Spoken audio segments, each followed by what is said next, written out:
Hello guys, हम आ गए हैं घूमने के लिए कानकी धाम रामदेव बाबा मंदिर पे। और मेरे साथ मेरा एक दोस्त है, एक मेरा जीजा है जो बगल वाला है उस साइड ब्लैक कलर का, वो है मेरा जीजा। और मेरा दोस्त है मनोज, उसको लेके आया घुमाने के लिए। मुझे बहुत दिन से बोल रहा था चलो मेरे को भी लेके चलो घूमने के लिए कानकी धाम, वहाँ पे जाऊँगा घूमने, कैसा है मंदिर। आज फाइनली उसको मैं लेके आया घुमाने के लिए मनोज को।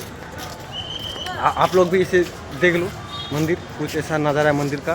हाँ, और अगर आप लोग को अगर आप लोग को आना है तो हाँ, अगर आप लोग को आना है तो आ जाना कानकी सिलीगुड़ी से बस पकड़ के सीधा कानकी बस स्टैंड पे उतरना है। उतरने के बाद आ जाना है यहाँ पे घूमने। फोटो कोथा लेबो? फोटो है बोका तो घुमना दे।